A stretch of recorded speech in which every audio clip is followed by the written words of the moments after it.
Perkenalkan, nama saya Nur Ismawati Rahman dari kelas 4A.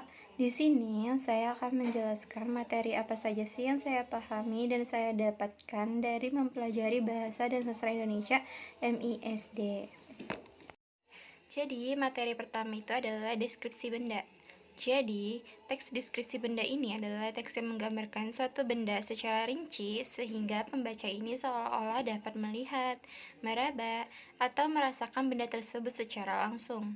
Walaupun tidak melihatnya secara nyata, dalam menulis deskripsi benda, kita perlu menjelaskan ciri-ciri benda tersebut secara lengkap. Misalnya, bentuknya bagaimana, warnanya apa, ukurannya seberapa besar atau kecil, terbuat dari bahan apa, dan apa fungsi atau kegunaannya dalam kehidupan sehari-hari. Jadi, semakin detail ciri-ciri yang dijelaskan, semakin mudah pula pembaca membayangkan benda itu di dalam pikiran mereka. Agar tulisan deskripsi benda ini menjadi runtun dan mudah dipahami, teks ini biasanya disusun dengan struktur tertentu, yaitu diawali dengan identifikasi benda atau penyebutan nama benda yang akan dideskripsikan. Kemudian dilanjutkan dengan deskripsi bagian yang menjelaskan ciri-ciri benda secara lebih rinci bagian demi bagiannya. Dan diakhiri dengan simpulan atau kesan penulis terhadap benda tersebut. Selain itu, penggunaan kata sifat yang tepat seperti bulat, kasar, lembut, mengkilap, atau harum akan membuat deskripsi terasa lebih hidup dan menarik untuk dibaca. Nah, jadi dengan memahami materi ini, kita tuh mampu mengamati suatu benda dengan cermat, lalu menuangkannya ke dalam tulisan yang jelas dan juga runtun. Materi yang kedua itu ada identifikasi diri. Jadi, identifikasi diri ini adalah cara memperkenalkan atau menjelaskan data tentang diri sendiri kepada orang lain, baik secara lisan maupun tulisan. Informasi yang biasa disampaikan dalam identifikasi diri antara lain nama lengkap, usia atau tanggal lahir, alamat, tempat tinggal, asal sekolah, hobi, serta cita-cita yang ingin diraih di masa depan. Kegiatan ini sering dilakukan saat siswa memperkenalkan diri di depan kelas pada hari pertama sekolah, mengisi formulir biodata, atau menulis riwayat hidup sederhana. Tujuan utamanya itu agar orang lain dapat mengenal kita dengan lebih baik, sehingga dapat menjalin komunikasi dan hubungan yang lebih akrab. Oleh karena itu, dalam menyampaikan identifikasi diri, siswa perlu menyampaikannya dengan jujur, jelas, dan runtut. Mulai dari data yang paling umum seperti nama, hingga hal-hal yang lebih personal seperti hobi dan cita-cita. Dan begitu, pendengar atau pembaca dapat dengan mudah memahami dan mengingat informasi yang kita sampaikan. Materi yang ketiga itu ada kalimat sapaan. Kalimat sapaan adalah kalimat yang digunakan untuk menyapa atau menegur seseorang. Biasanya diucapkan di awal sebuah percakapan atau pertemuan sebagai tanda menyapa lawan bicara. Contoh kalimat sapaan yang sering digunakan dalam kehidupan sehari-hari antara lain adalah selamat pagi, halo, apa kabar, dan assalamualaikum. Jadi kalimat-kalimat ini biasanya diucapkan sebelum masuk ke inti pembicaraan sebagai bentuk penghormatan dan perhatian kepada orang yang diajak bicara. Nah, fungsi kalimat sapaan ini sangat penting dalam komunikasi, yaitu untuk membuka percakapan dengan baik, menunjukkan sikap sopan santun, serta mempererat hubungan antara pembicara dan lawan bicaranya. Nah, kalimat sapaan juga dapat disesuaikan dengan waktu, misalnya sapaan untuk pagi, siang, sore, atau malam hari, serta disesuaikan dengan siapa lawan bicara kita, apakah teman sebaya, guru, atau orang tua. Dengan menggunakan kalimat sapaan yang tepat, siswa dapat belajar bersikap sopan dan menghargai orang lain dalam berkomunikasi. Materi yang keempat, itu ada dialog, prolog, dan juga epilog. Nah, dialog, prolog, dan epilog ini adalah 3 unsur yang sering ditemukan dalam sebuah cerita, drama, atau naskah pertunjukan, dan masing-masing memiliki peran yang berbeda dengan membangun sebuah cerita. Dialog adalah percakapan yang terjadi antara 2 tokoh atau lebih di dalam cerita atau drama, yang berfungsi untuk menghidupkan jalan cerita, menunjukkan karakter tokoh, serta menyampaikan informasi penting kepada pembaca atau penonton. Sementara itu, prolog adalah bagian pembuka cerita yang berisi gambaran awal atau pengantar sebelum inti cerita dimulai. Biasanya digunakan untuk memberikan latar belakang atau menarik perhatian pembicara agar tertarik mengikuti cerita selanjutnya. Adapun epilog adalah bagian penutup cerita yang disampaikan atau kesimpulan, pesan moral, atau penjelasan akhir setelah cerita selesai, yang biasanya memberikan gambaran tentang apa yang terjadi setelah konflik utama cerita berakhir. Dengan memahami tiga unsur ini, siswa akan lebih mudah memahami alur sebuah cerita dari awal hingga akhir secara utuh. Materi yang kelima itu adalah jenis-jenis membaca. Membaca dapat dilakukan dengan berbagai cara, tergantung pada tujuan dan kebutuhan pembaca saat itu. Membaca nyaring adalah membaca dengan mengeluarkan suara yang jelas dan lantang. Biasanya digunakan untuk melatih kemampuan pelafalan dan juga intonasi. Misalnya saat siswa membaca teks di depan kelas. Sementara itu, membaca dalam hati adalah kegiatan membaca tanpa mengeluarkan suara yang biasanya digunakan untuk memahami isi bacaan secara pribadi dan lebih cepat. Selain itu, terdapat pula membaca cepat atau skimming, yaitu membaca sekilas untuk menemukan gambaran umum atau ide pokok dari sebuah bacaan tanpa perlu membaca setiap kata secara detail. Serta membaca memindai atau scanning itu membaca untuk mencari informasi tertentu secara tepat.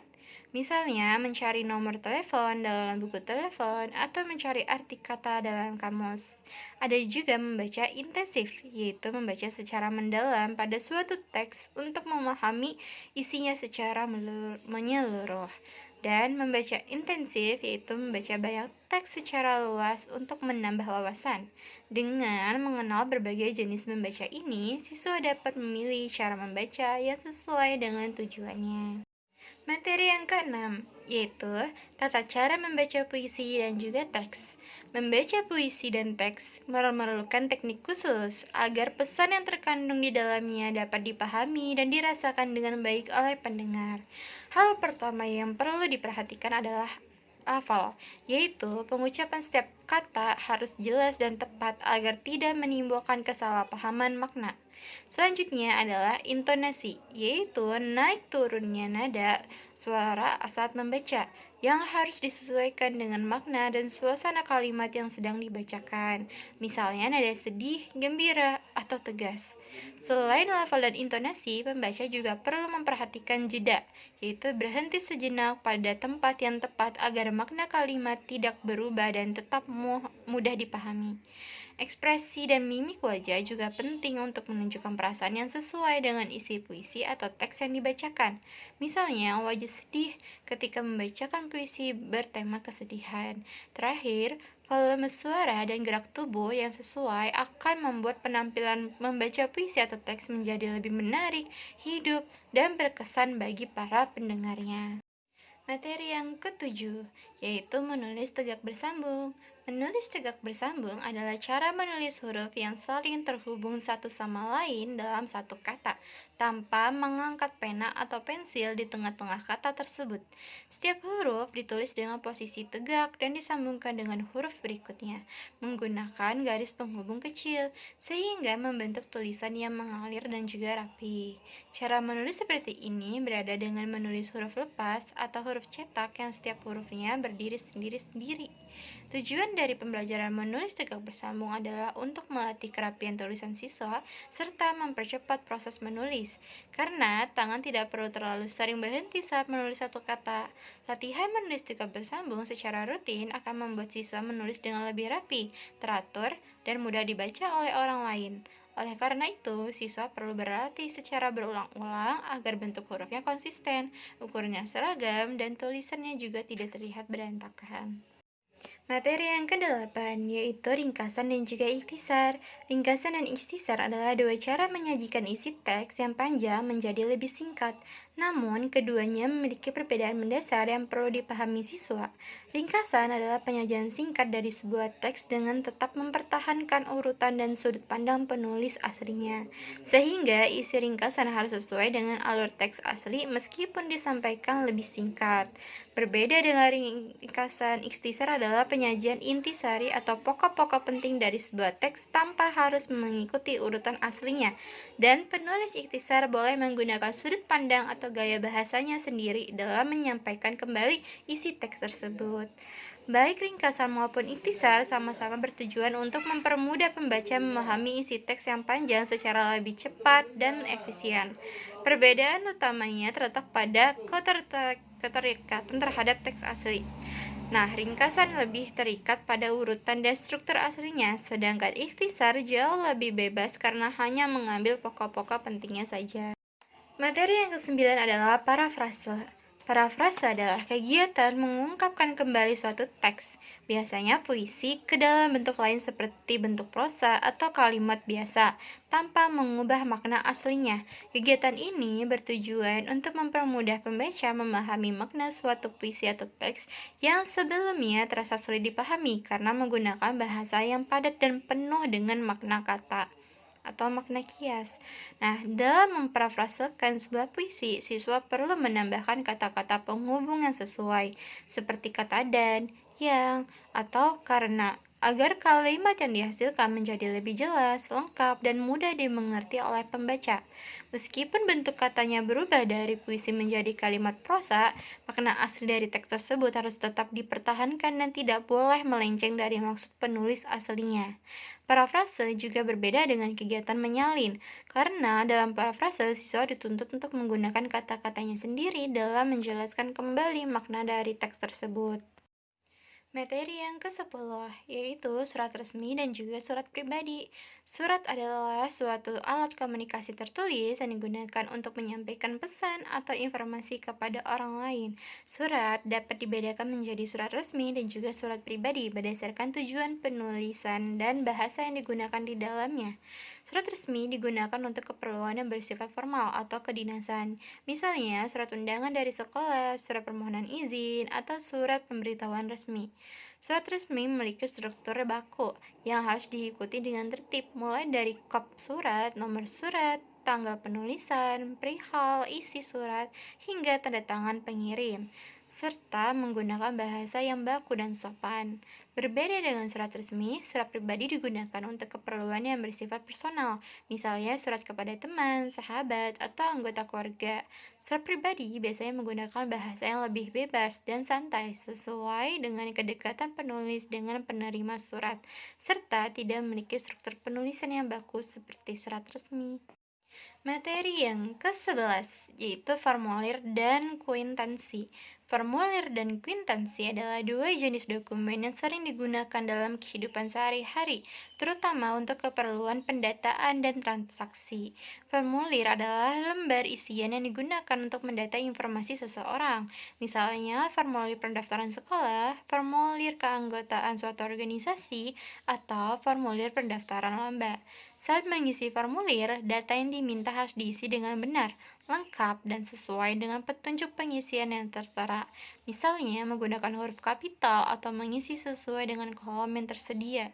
Sementara itu, kuitansi adalah bukti tertulis atas suatu pembayaran atau transaksi yang telah dilakukan antara pihak yang membayar dan pihak yang menerima pembayaran. Kwitansi biasanya berisi informasi seperti nama penerima, uang, jumlah uang yang dibayarkan baik dalam angka maupun huruf, keperluan atau alasan pembayaran, tanggal transaksi dilakukan, serta tanda tangan pihak yang menerima pembayaran sebagai bukti sah. Dengan memahami cara mengisi formulir dan kwitansi, siswa ini dapat lebih siap menghadapi berbagai keperluan administrasi dalam kehidupan sehari-hari. Materi ke-12 ada naskah pidato. Naskah pidato adalah teks yang disusun secara tertulis untuk kemudian disampaikan secara lisan di depan orang banyak dalam suatu acara atau kesempatan tertentu. Misalnya, pidato perpisahan sekolah, pidato peringatan hari besar, atau pidato dalam acara resmi lainnya. Nah, struktur naskah pidato umumnya terdiri atas 3 bagian utama, yaitu pembukaan yang berisi salam dan sapaan kepada hadirin, isi yang berisi materi utama atau pesan yang ingin disampaikan pada pendengar, dan penutup yang berisi kesimpulan serta salam penutup. Dalam menyusun dan menyampaikan naskah pidato, bahasa yang digunakan harus jelas, sopan, dan mudah dipahami oleh seluruh pendengar. Selain itu, pidato yang baik perlu disampaikan dengan intonasi yang tepat, sikap tubuh yang percaya diri, serta kontak mata dengan pendengar agar pesan yang disampaikan dapat diterima dengan baik. Tujuan dari sebuah pidato dapat bermacam-macam, di antaranya untuk menyampaikan informasi penting, mengajak pendengar melakukan sesuatu, atau memberikan motivasi dan semangat kepada para pendengarnya. I just had to let you know you're